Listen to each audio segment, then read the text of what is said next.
If you're looking for simple, innovative ways to revolutionize your dealership to be the place where employees want to work, and not only do they want to work there, but they show up early, you're in the right place. Now, recruiting and keeping really good talent at dealerships can be tough.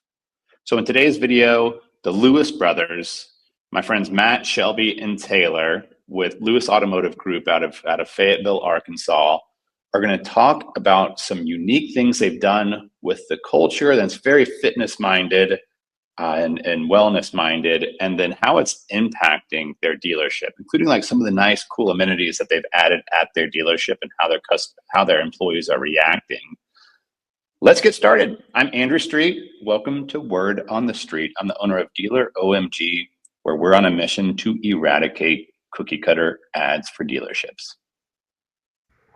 Okay, guys, let's get started on today's podcast. We're excited to have some of our friends that have been working with our business for years now. We like to introduce Andrew and Ashley to the podcast today. They were with Dealer OMG. Guys, thanks for joining us this morning.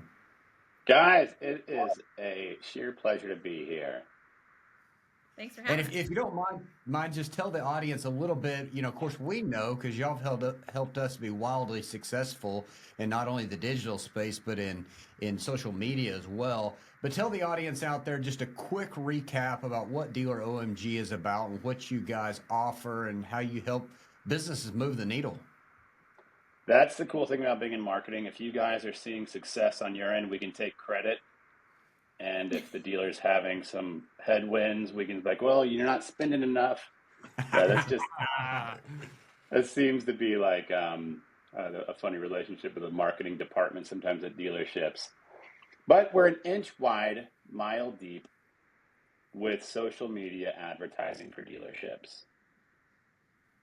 That's it. Like it's taken us a while to really distill for exactly what our lane is and stick with it, and then really refine our efforts, the staff that we hire, into really being able to serve dealerships better.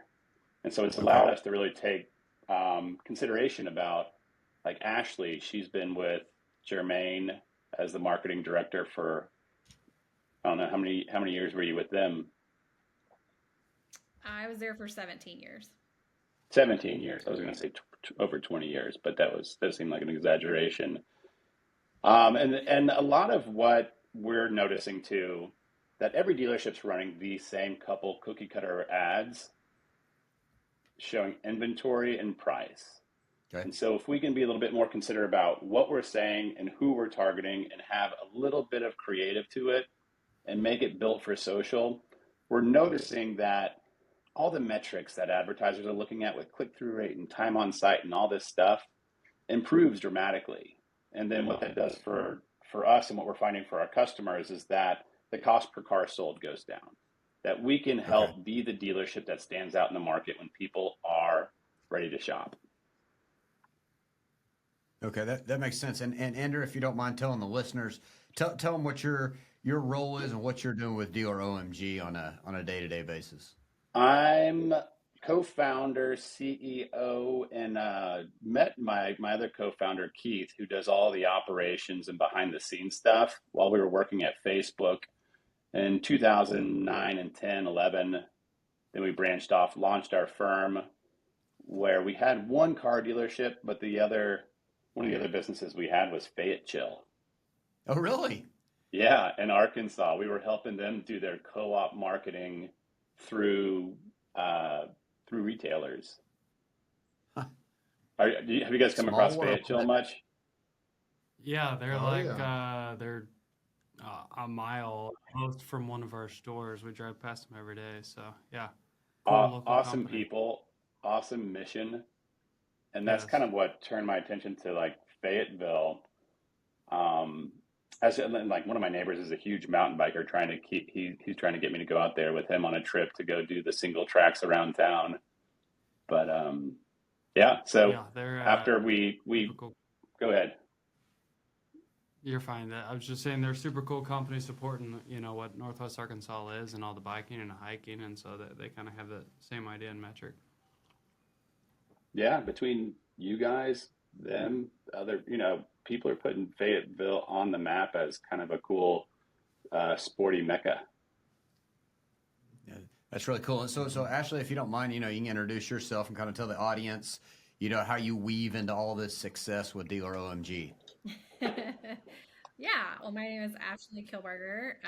I've been in auto for, gosh, I don't know, 18, 19 years now. I lost track.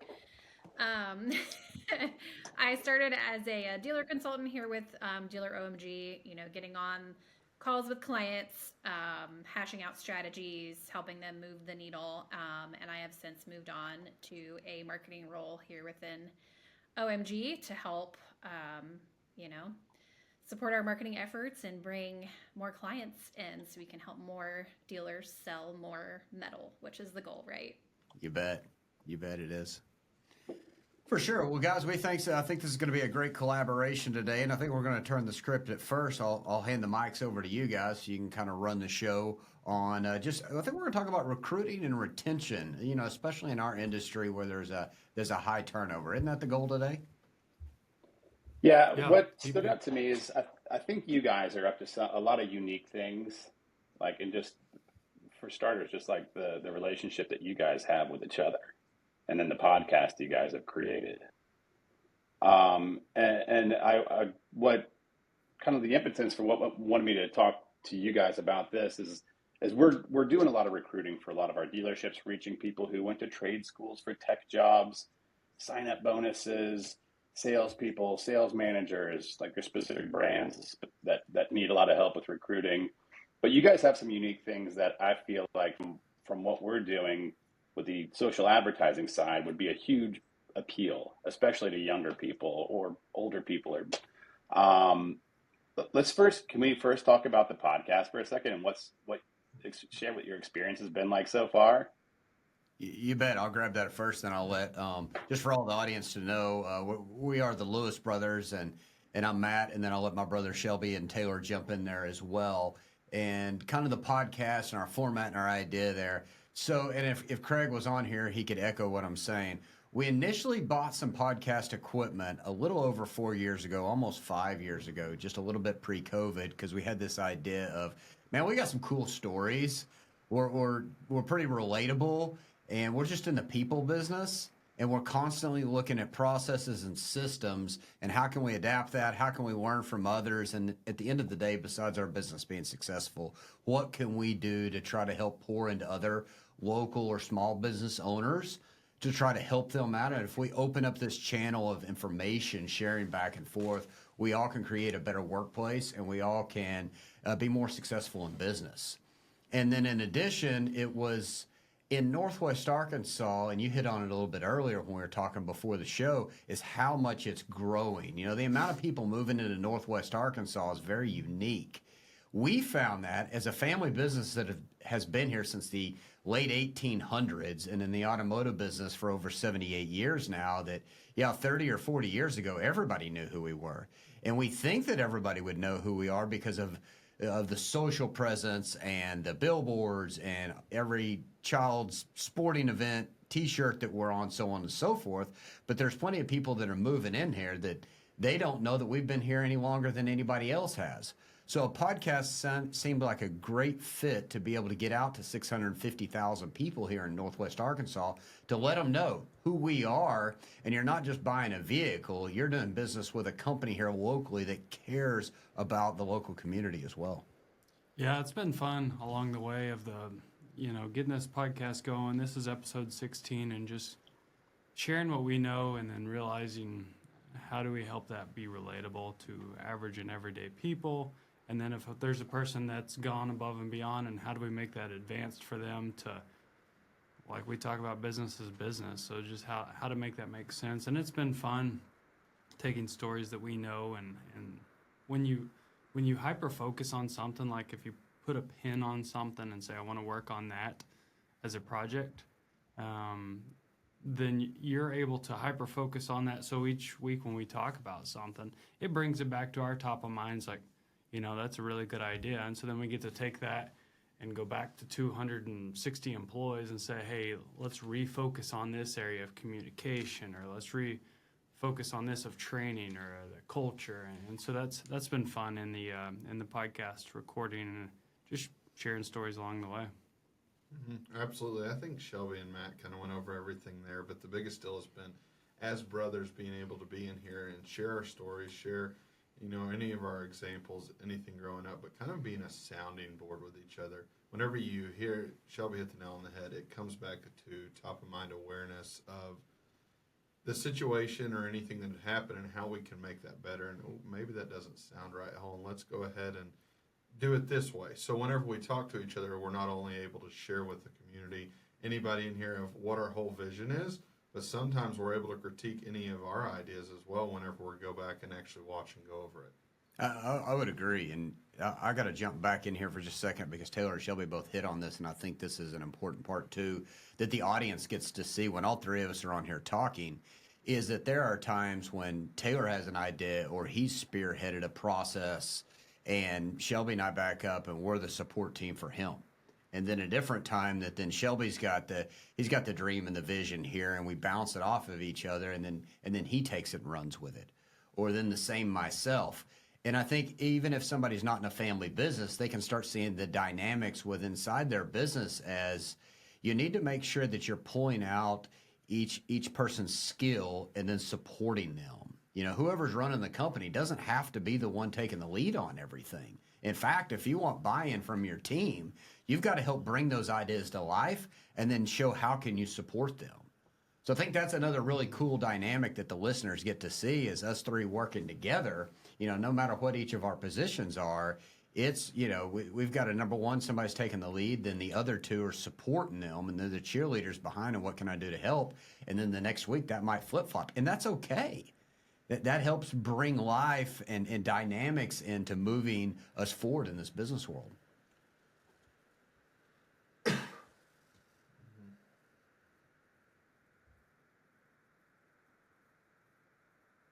I think your microphone's muted.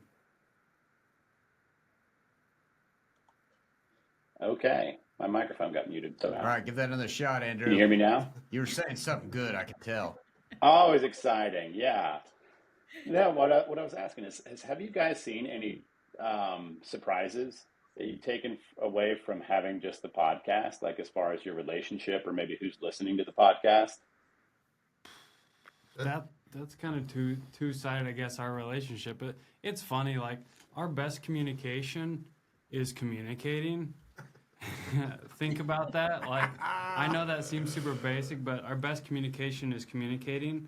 And so us talking about communicating, like we're around each other for a long time, right? And it's always as brothers, but it's no different than I'm sure you guys, even if you're not sports fanatics, but if you see Deion Sanders and his son, before every game they walk down the sidelines, and I forget which one is which, but one way he walks down is his coach, and he tells him everything that they're going to do, everything that they should accomplish, and then they get to the end zone or wherever it is, and they turn around, and then it's his dad, and he walks down. He's like, "I'm proud of you. Here's what you've accomplished." So we get to do that as brothers, and through it, and so that we're not aggravated, angry, or pissed off at each other, because that happens, right? Because we're all a lot alike, but different in ways, and we move in different moves, and so I think we do a pretty good job of communicating the communication of like, "Dadgummit, like, why'd you do that?" or this, that. And it's never like holler, cuss, or punch each other. We did that plenty as kids, but it's just understanding, and we communicate those things. We're like, "You're good at this. You do that. Like, I suck at that. You do that, and I'll support you, and then you do that." So I would say that's, we've definitely worked on that of things that we know, but we talk about it because we have to, because we now have a podcast. So like, I say communicate the communication. Men aren't great at communication, so now we're communicating about the things you need to communicate. And surprises, Taylor, were you going to say surprises that have popped up? Oh, no, I mean, you kind of hit everything there. But we've been really surprised of the amount of people, even in our own business, that come up to us and are like, "God, that's really good. I can't believe y'all are talking about that. That's awesome. I didn't know that." That we thought they knew us pretty well with work. We're talking employees that have been there for 5-10 years that think they know all of that, but they hadn't heard any in their interest, and that's huge. I think that is big, and I know I get stuck in this, and I think it was just the other day that I went over a subject or I covered something new, but my just the other day was 3 years ago, 5 years ago. You know what I mean? And this is one of the subjects that's top of mind awareness. We hadn't gotten into it yet, but as we bring new people into our organization, and if we look back just a little bit over a year ago, about 18 months ago, we've added an additional 100 people, as full-time staff. So when you do that, how are you instilling into them the same you instilled into somebody 5 years ago, 10 years ago, whether it be culture or the way we handle conflict resolution or the way we develop people, so on and so forth. But so there's a little bit of all that that's come out of the podcast. Sure. Do you feel like the staff is listening to the podcast, or it seems like a good weapon too to hand off to people that you're trying to hire and be like, hey, look, here's exactly who you're going to be working with. Here's exactly. I would say that new talent is probably it's weird how that works, right? Like once you have something, you don't work as hard at something, and that's generally speaking. Mm-hmm. New talent is definitely hyper focused. And so they're paying attention. There's a good amount of current employees that are listening to it, but it's fun, especially with the titles. If someone asks about something, like someone asked me this weekend, and I was like, oh yeah, and I was able just to send it to them, like, hey, you can watch or listen to this right here from this YouTube link or from our website.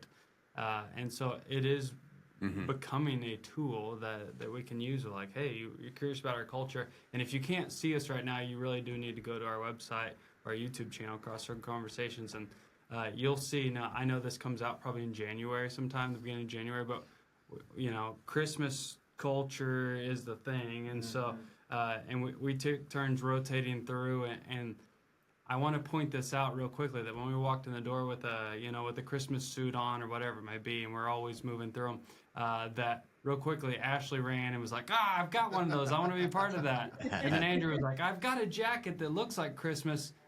That is the power of positive influence, and that says right there, 70% of communication is nonverbal. We didn't have to say a word. We walked in the door and we were like, oh gosh, I feel left out. That looks fun. I want part of that. And that's what we get to do day in and day out. And so then the podcast helps do that, because we get to, it's rare that we have a spare few minutes that we get to talk about stuff. So now we have to, because we chose to. And so then we can share that with employees, and they get to build on that. And it's more reflection time of, hey, here was a scenario. Let's talk through how we handled it and how we trained people to be able to deal with it in the future. Normally when we're communicating in day-to-day business, it's right in the middle of it. We're making decisions. Hey, how do we overcome this? How do we adjust here? What should we do business-wise here to make it make sense? And this is more of a reflection and a learning and teaching moment of, here's what went on, here's how we handled it, or here's how we've handled these situations in the past, and hopefully you can learn from it. And it feels like, just from my observation, that there's a healthy level of vulnerability that you guys bring to the table. And it's not, let me sell vehicles, let me talk about incentives, let me tell you why right now is the urgent time, even though it is right now an urgent time to buy vehicles because there's great incentives. But here's what we've learned as business owners. Here's, some of the past that we've tried that didn't work. Here's what worked well. Here's some things that have motivated our team. Here's how we've communicated with our team. It seems like it's like, even if this podcast that you guys are doing, the Crossroads Confessions, or Crossroads Conversations, wasn't distributed at all, it seems like a healthy exercise just to sit down and have this conversation, between you guys. And yeah, that I would brings me agree. to I think you bring up a good point there. Is it does it puts that out there, allows us to communicate, to be able to unpack, and like Shelby said, even to store it away in this library of teaching moments, so then we can grab it, and if it doesn't go to anybody else except our management team or our staff, to go, oh yeah, hey, listen into this episode when all three of us were available to collaborate in one room. I mean, if you look at our training during a normal week, we got to divide and conquer. I mean, there's some meetings that we're all in, but when it comes from training and really pouring into the employees, we all do at different levels, and we got to divide that up. So to get all three of us in the room and talk hyper-focused on one subject and get three different points of view, and then be able to put that in the training library, then as Shelby said, to be able to pass it out, That's a pretty powerful tool that I don't know that we went into the podcast thinking that that would be one of the golden nuggets. No, I think it's kind of developed into that, but I think it's a whole lot of us being type A personality, wanting to grow and be the best at what we could be at. You know, all the books we've read and all the podcasts we listen to, of helping people. Like, here's the idea, here's the subject we cover, here's how you break it down, here's the action plan. Mm-hmm. And I think from us learning from that, it's helped develop what our podcast looked like and how that's able to be relatable from all the things that you listen to. Of, okay, let's talk our business in real world and how that makes sense. I think the focus too, and Andrew, you hit on this just slightly, but I'm going to unpack it a little bit. Is the podcast is not about, hey, the 0% interest right now, or the $15,000 off, or the $25,000 off, or should we lease, should we buy, so on and so forth. That's a byproduct. Now that's the engine that drives us to be able to do this. But if you study and if you look at the podcast out there, if you look at the people that are pouring into the business world, it is first, what value can I add to the listeners? You know, what information can we put out there in a podcast format at no charge? And then the byproduct is hopefully they liked what they heard or what they saw and they'll want to do business with us. Or we keep Lewis Automotive top of mind awareness, so when it is time to do business, then our ads or our post or our offers, they become a whole lot more sticky because we've added value into people's lives.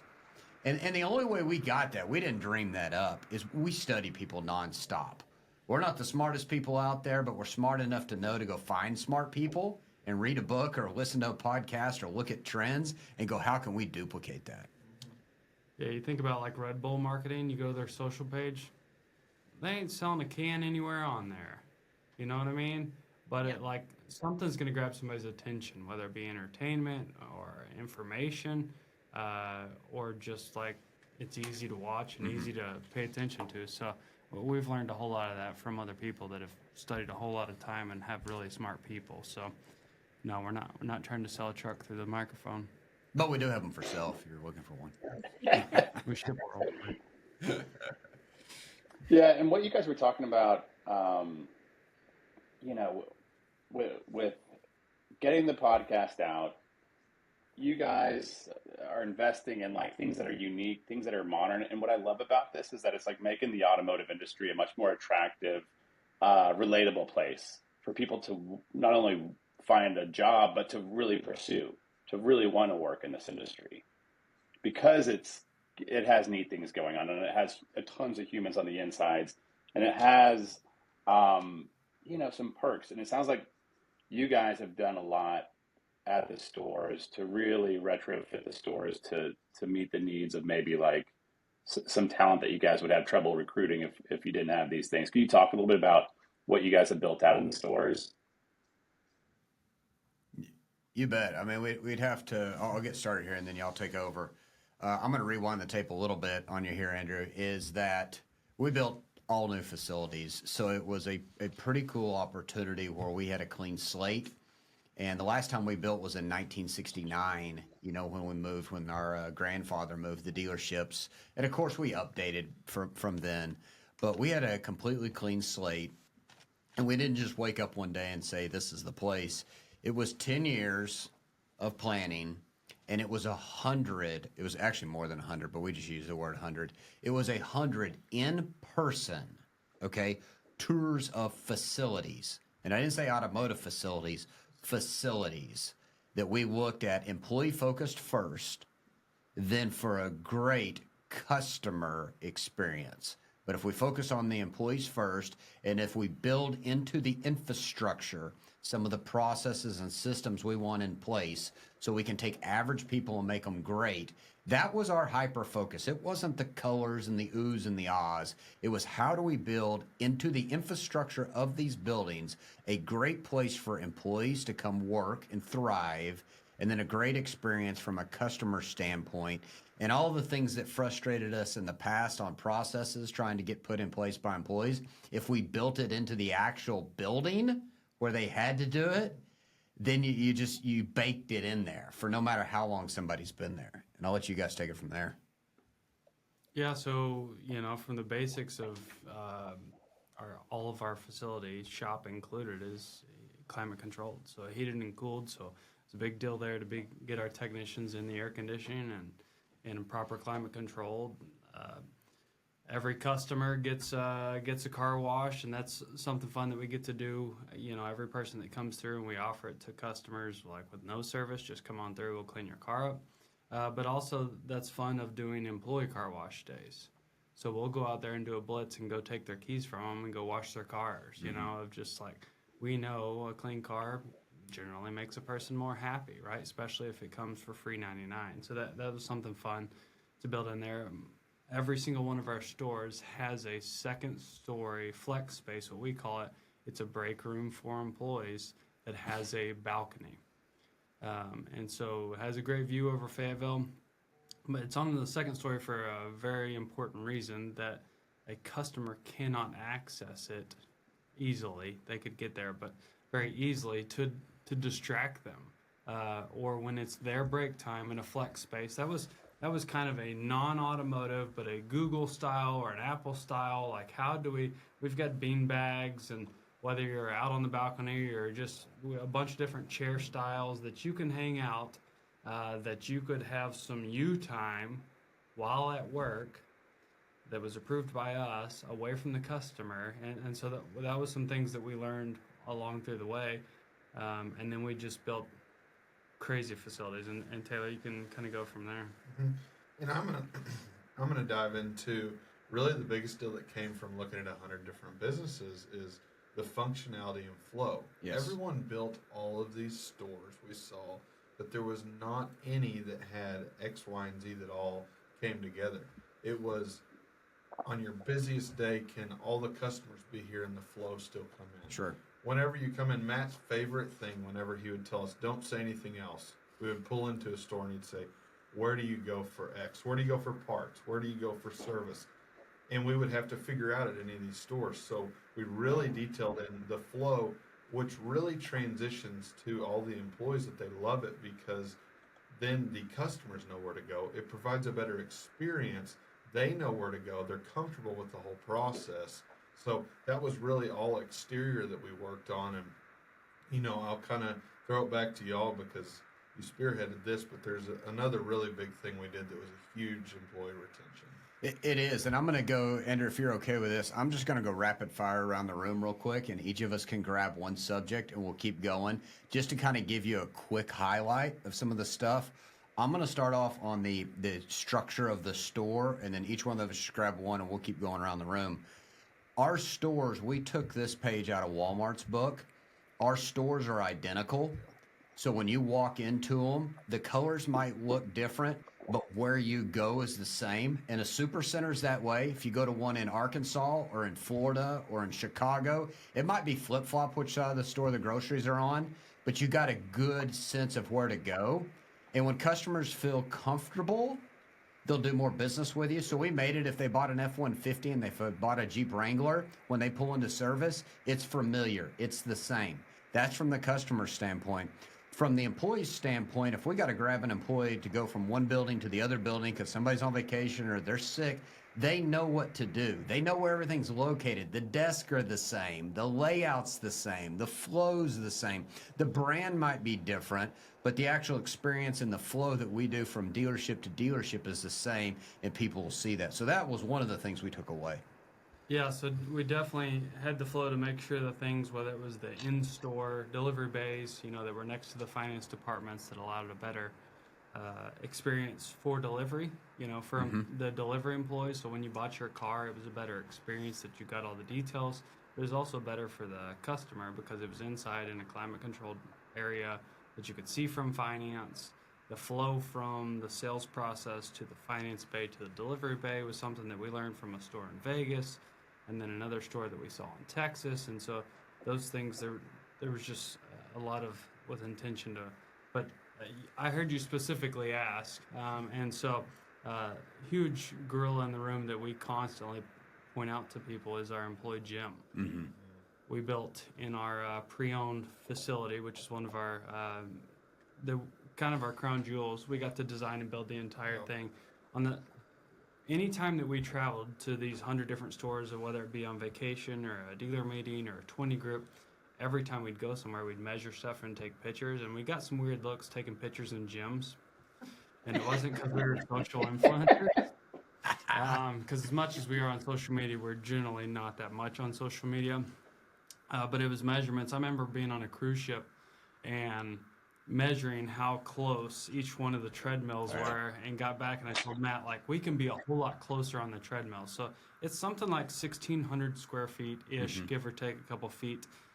But it's on the second story, because what I learned from like the Bellagio or a couple bigger, nicer hotels is, okay, let's build a gym, but don't put it in the basement looking at the shrubs. So it's on the second story. It has one of the most prime pieces of real estate.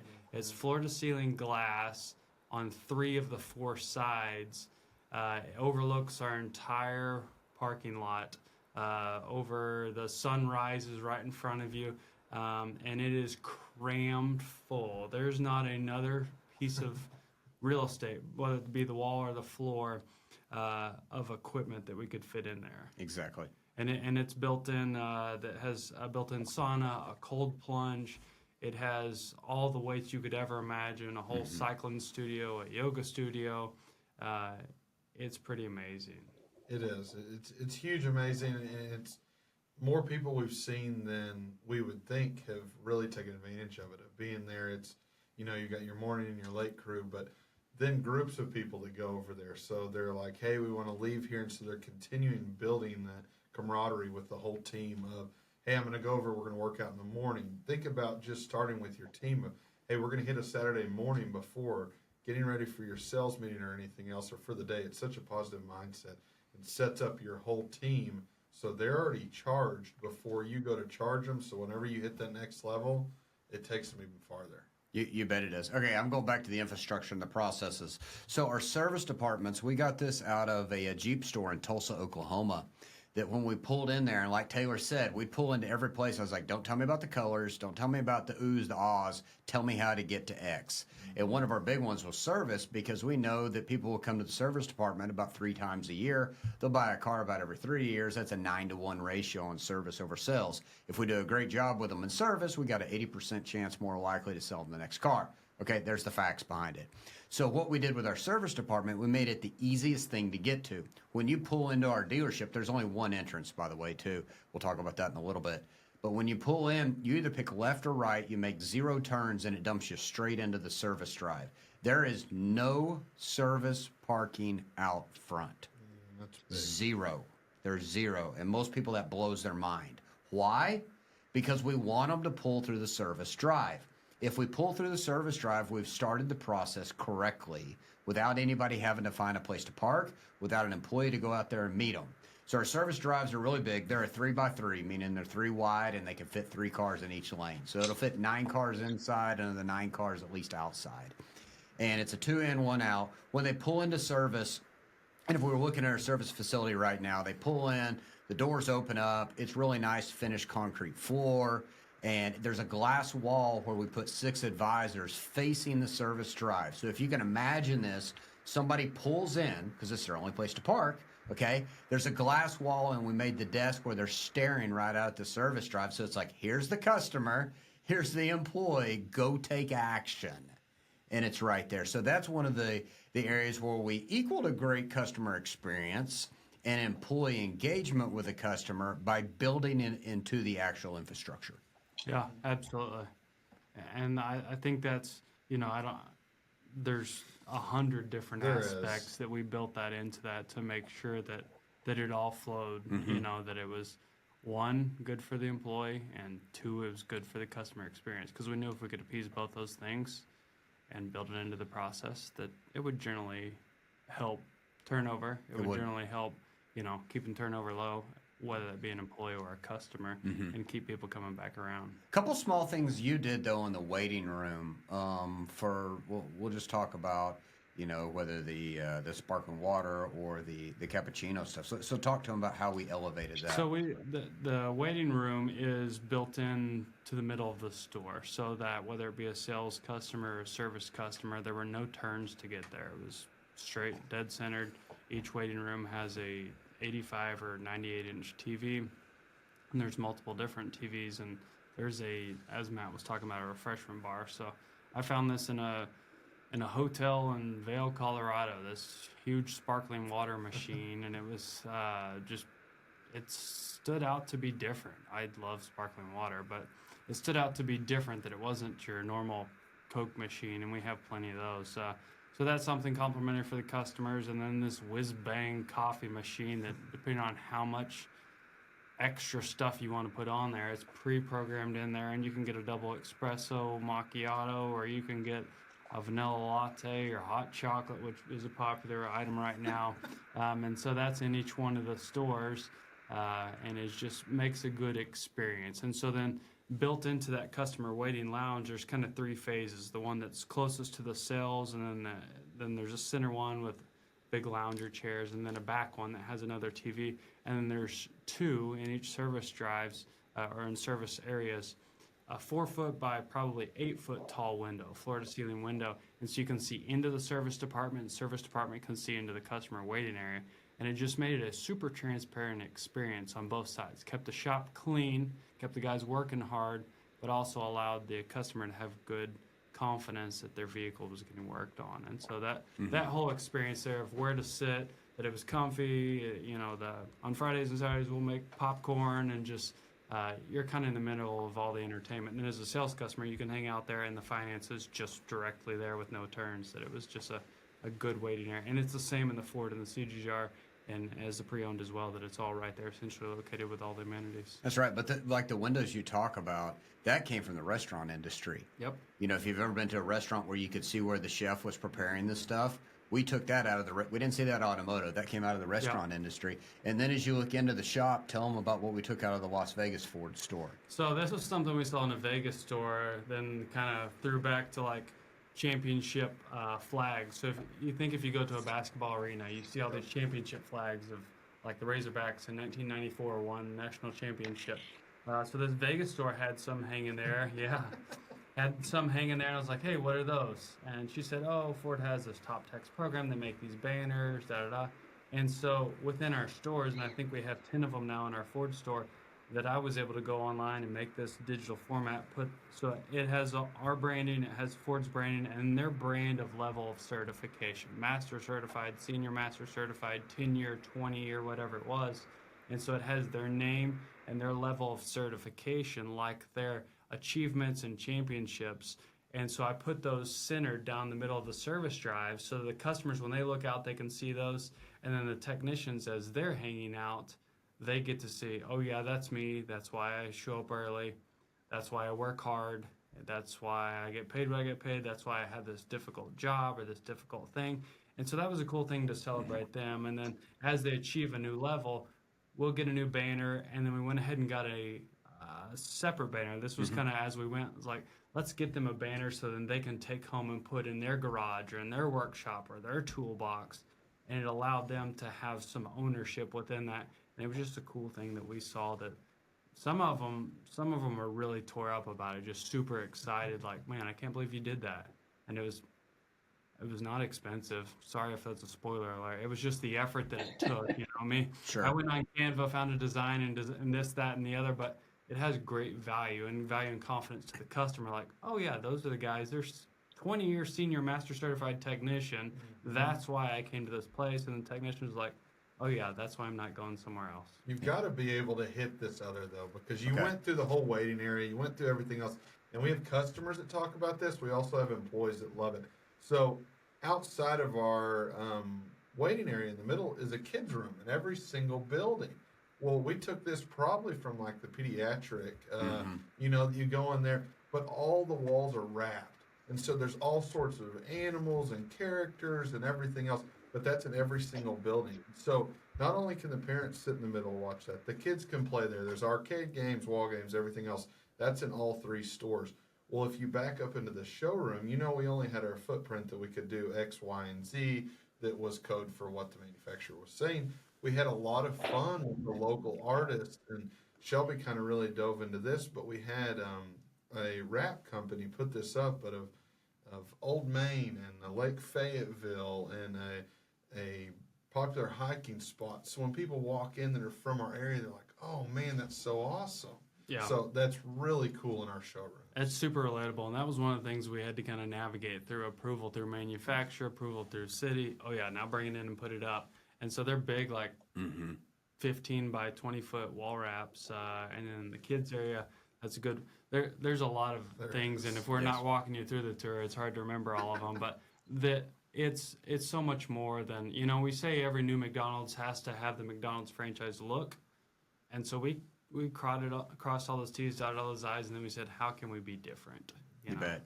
So there's a lot of that built in. So then I'll go into let's go into the meeting rooms here. So the meeting rooms at each of the dealerships, they've got more of an open format, and upstairs they'll hold about 40 or 50 people that we could have some smaller department meetings, but they're also open. There's no doors on them. There's no walls. Like, you could walk through. It's a very inviting space that people can also use for a break room. Full-blown break room upstairs with a food vending machine and the Coke stuff and the double microwaves and the ice makers. It was the small things. You guys ask about this, and I wasn't going to pause here, but I'm going to. Dual microwaves were a huge thing. To me, it wasn't, because I might eat lunch at 10:30 in the morning or at 4 o'clock in the afternoon, or I might not eat lunch at all, depending upon, if you're an entrepreneur, you're just getting after it. But for my guys that were on lunch between 12 and 1, it was a big deal to them to have to wait in line to use the microwave. And I'm scratching my head. I'm like, are you kidding me? Like, $200 is what I need to spend to have a better employee experience? We said, if we got to put 50 of these in, let's put enough microwaves so everybody doesn't have to wait in line. I think we have 15 microwaves on campus. We have 15 total microwaves, okay? And then ice makers were a big deal to people. Those are big deal. Could I have ice for X, Y, and Z? So every store has at least 2 ice makers in it. I don't know what the count is on that. Yeah.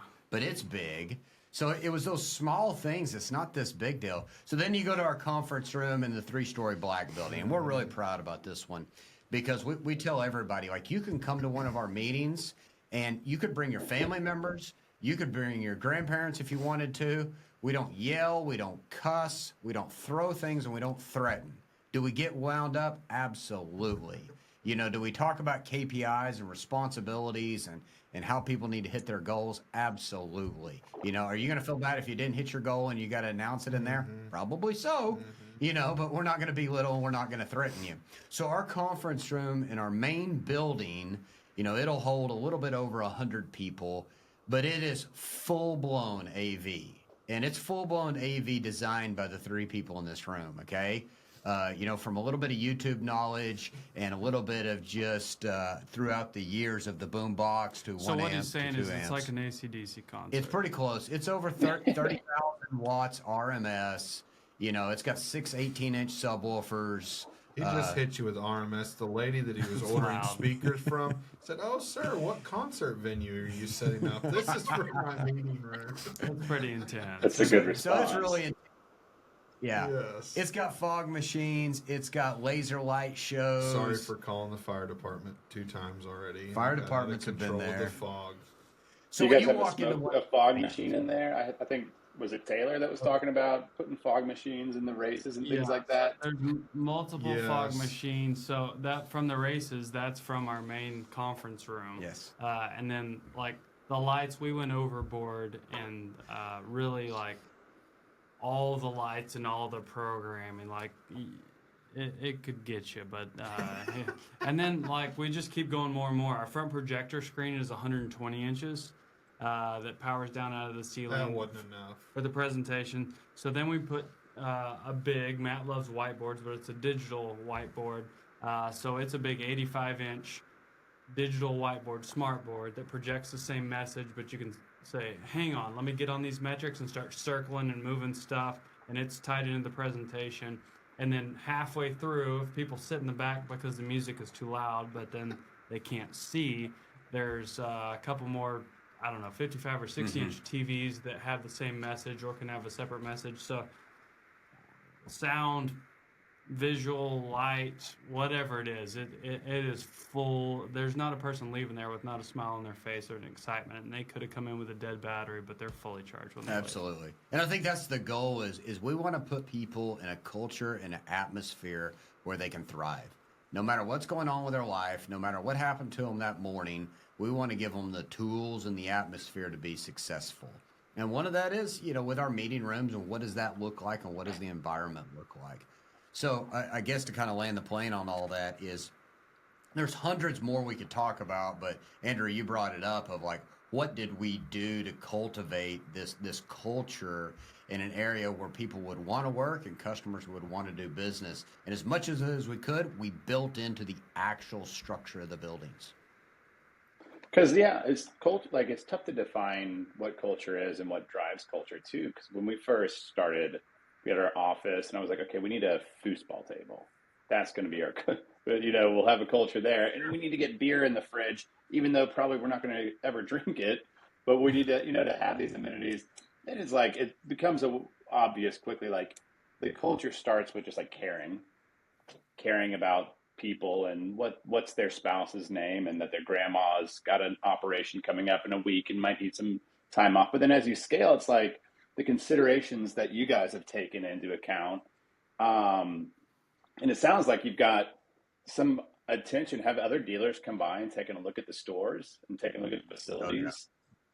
It's one of those things that your local competitors, you're like, do I want to give them a tour? But at the end of the day, you cannot just have the idea. Correct. Because the idea, we've stolen from everyone else, but there was not one other store that had everything that we have, I can assure you. So now we flipped the script, and so both of our neighbors, we have invited in and given a full behind the scenes of how it works, and they're just like,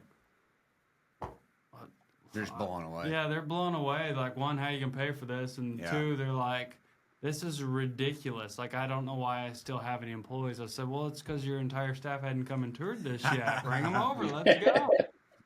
But, how do you feel like has it made a big impact on recruiting? Huge recruit.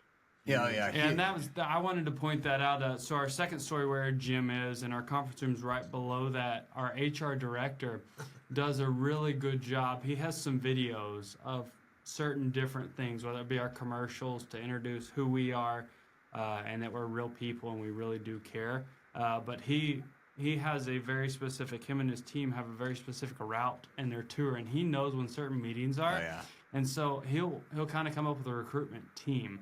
And I don't mean that by our employees, I mean it by people who want to work there. So he'll schedule them for X time. And so then he'll run them through the gym, and they're like, huh? Just like right off the get-go, like, you have a sauna and a cold plunge. What? Am I at a health club or what? And then he'll bring them down through the sales meeting, and they won't sit there the whole thing, but they'll hear the 30,000 watts and the lights and be like, okay. And then they start taking them through all the other areas. And so thank the Lord, we have not struggled to have applicants of people who want to work at our business. We've had a big change. And then the people that do work there find their area that they like. Not everyone likes all the parts and pieces, but the culture, and Matt talked about with 100+ new employees, like Christmas time came around and it was like, hey, everybody get their suits. And some people had only been there since new Lewis, They're like, what do you mean? I was like, let me show you. Here's what we're going to do. And then they just plug in, they feel welcome, and then the customers just have a smile because they know you care about the employees, and the employees then care about the customers. And then it's just, it's a long-term culture that people love to be a part of. Hey, Andrew, I think to answer one of your questions, though, you've got to flip your mindset a little bit. We haven't always thought this way, but I probably got part of this mindset from listening to people put free content out there, either podcast or blog-wise, on leadership, on sales skills, on this and that. And you would think about, like, why is somebody putting that out there at no charge that they could grab that information and use it? Same thing, why would we show other dealers through our building of these amazing things that took us 10 years and 100+ visits to put in? Well, here's reality, is very few people are going to actually put that stuff in place. I mean, there's a lot of how-to books out there, but very few people that actually put the how-to in place. And so we kind of flipped it going, one, when we walk people through here, they're going to be like, how do I even put that in place? Or like Shelby said, we've had some other people that are very, recognized automotive people in the area. They're like, how are you going to pay for this? That's a ridiculous amount of money you spent in areas that you might not see the ROI right now. But that's the whole point of this podcast is our goal was to recruit great people and then keep them, because we know our number one expense is employee turnover. Yep. So how can we invest? Because we're in a long-term game here. I mean, we've been in the business for 78 years. We can sell the store today if we wanted to, but we don't. It's about how can we get it to the fifth, to the sixth generation and have employees for long-term. I feel like that's exactly what you guys have done, is set up success in a long-term strategy for success with the group. Because tell me if I'm wrong, but we're in such an industry that is constantly hitting reset every month, and we've got goals, we've got inventory, we've got incentives, we've got all these issues that are really immediate, and they need to be addressed quickly. And now we have a great Bronco incentive to conquest Jeep. We've got Tesla conquest with the Lightning and the Mach-E, all these things that are coming across your desk. But to be able to stop and think a decade down the road, it seems unique to the auto industry, and it seems like set up for success for whoever, your grandkids, when they come into this, they can hear the podcast of how you guys communicated and worked with each other, all the way to the facilities. Do you feel like it's making a big impact at all on just like the turnover of employees and the morale? I think so. I think it's added to it, though. Yeah, I think that we've never had a huge issue with morale and with culture. We've just now expanded it. So we've worked a long time. I've been back in the business now for a little over 20 years, and Taylor and Shelby not far behind that. So collectively, we've slowly weeded out anything that might have snuck in and created this culture. So really the question was, how do we create a great culture, is how do we expand that to a larger footprint? Mm-hmm. And that's been hard with bringing new people on. I just had this meeting with managers the other day of, hey, we do need more people. Thank you for bringing more people on the team, but you have to create that core group that knows what route you're going, mm-hmm. because as you bring more people on, this just happens. You'll bring people that are not your same style of anything you're wanting to be, of your culture. And if you don't address that quickly, it will definitely mess up your whole culture. So that's been really where we've had to dive in and say, hey, got to get that out, bring somebody else in. Yes, thank you for joining, building the team, but you've got to be able to address that quickly. You can go from being the majority to the minority pretty quickly, like so quickly. So if you take everyone's average demeanor, everyone's average respectfulness, everyone's average, all the things that we do that make a good business, mm-hmm. and if you don't create, build, and train constantly your culture, it will become a new culture, or it may become a new way of how we handle or a new way we do things, because you didn't overly manage and train each part and piece that got in. If everybody hops into a tub that's 70 degrees, mm-hmm. and you've always had it warmer and warmer and warmer, but then people keep getting out, and you just have 3 or 4 people that are keeping it at 70 degrees, but everyone else jumps in with a bag of ice, and you don't realize it, it completely will change the temperature or the culture of the thing. So that's a constant thing that we have, Taylor was talking about, that you have to constantly pay attention and give direction to that. Otherwise, it'll change overnight, and you'll be working on a whole nother project. We'll be working on podcast, mm-hmm. and then look up and like, what happened? Yeah. But I think it's an anomaly in our business to be able to think that way, because we're a last minute, on fire, highly competitive business. Mm-hmm. And that starts all the way from the manufacturers. Is we got to get all of our marketing ready, but we got a good idea what it'll be on, but we don't even know what the incentives or what the manufacturer is going to push till the 2nd, the 3rd, the 4th, the 5th day of the month. And we got to turn all that over. You guys know this, but we got to turn all that over rapidly and get it out there, then to generate some business. Mm-hmm. So for us to be able to step back and go, let's juggle what's going on right here, right now to keep business going, yet put some mid and some long-term vision and goals into place. That's come from us being able to step away at meetings, at 20 groups, at round tables, or just the three of us talking, going, okay, we got to shut the door for a second, and we got to think about what else is on the horizon. Have you guys used like consultants to come in to help facilitate those conversations, or like done EOS or any methodology of meetings? We have not, but it's funny you bring that up because we've discussed that, especially over this past year, not only because of the culture, but more on the scale side.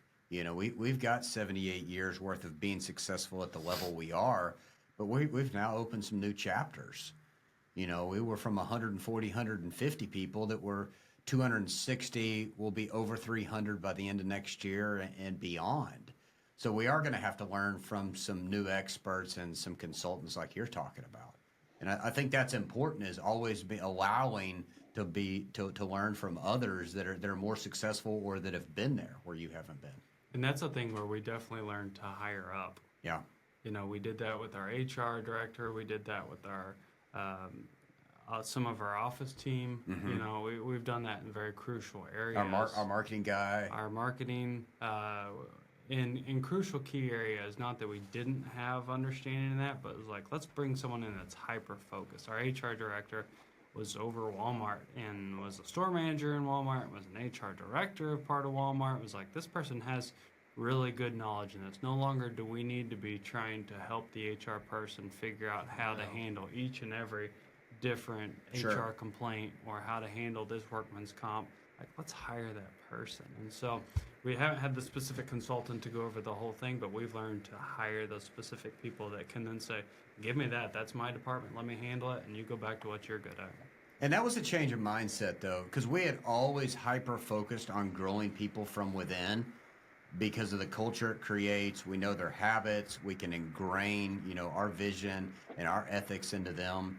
But we learned, like Shelby said, from studying some of the larger companies, is you've got to hire some talent. You've got to hire some people that have been to different levels that you haven't been to and support those. And that came, our HR director is a prime example of that. Our controller right now, she comes with expertise of working with 20 plus rooftop auto groups, but was intrigued with the family style. We're hearing that of people that have the experience, but they're like, if I could just go back to a little bit more of that family feel of like where they care about you.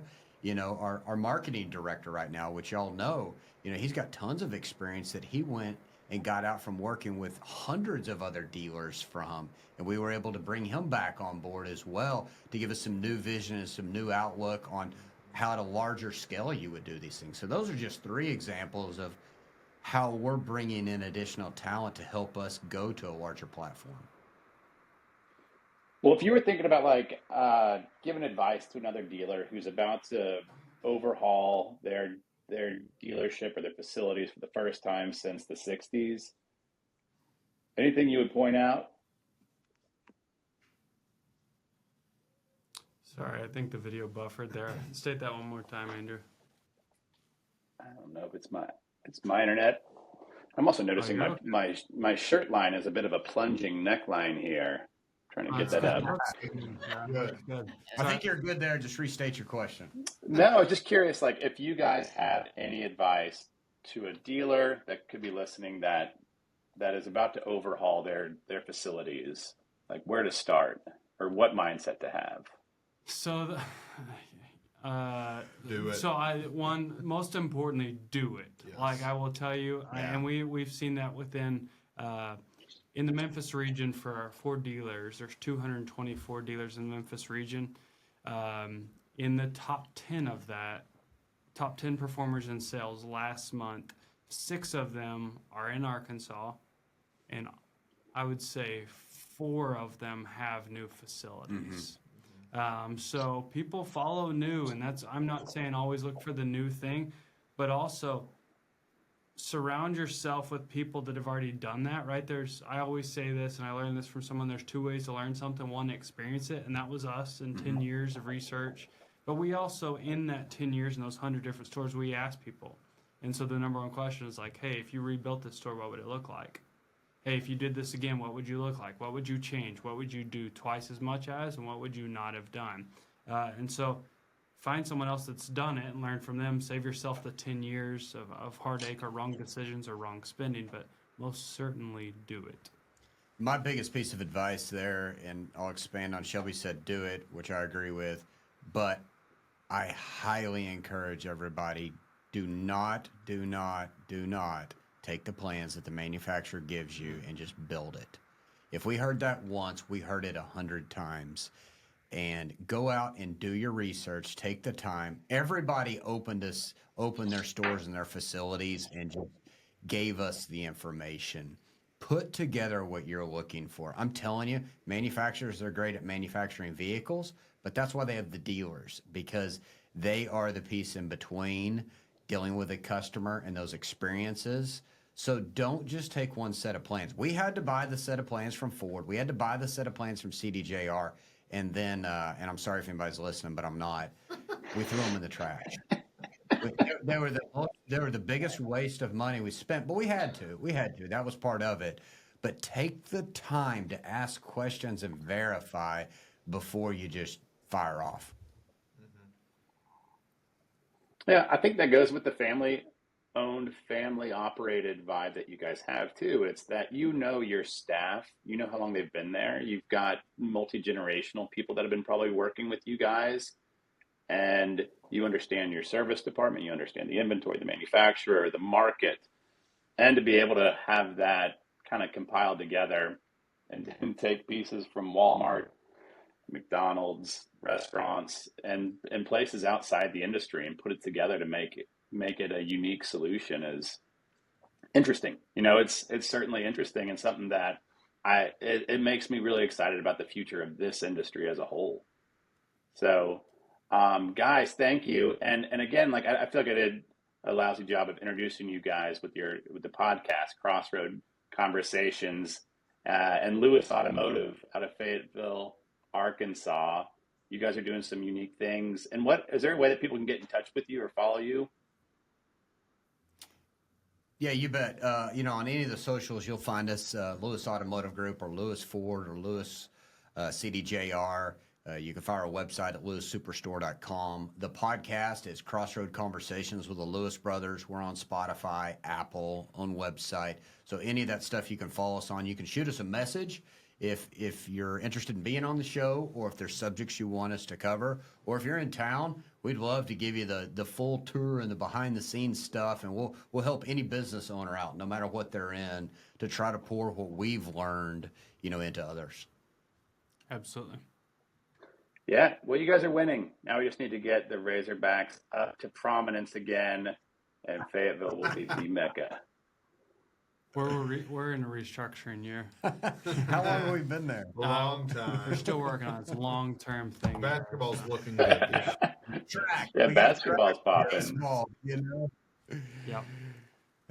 Well, guys, thanks for having us Thank you on. so It's been much. fun, and just volume back and forth. You just on growth and on the automotive industry, and we sure do appreciate you guys' partnership. And just for a plug for you guys, we've been working with y'all for a lot of years now. That y'all have helped us grow, especially in the social space in the digital world, how to navigate. What's very fast paced and changing on every day. Yeah, I guess my ideas too from the conversation, just like if it's recruiting techs, let's feature some of the techs that have been there for 20 years in a video, and then we can go target techs from other dealerships and people that went to trade schools.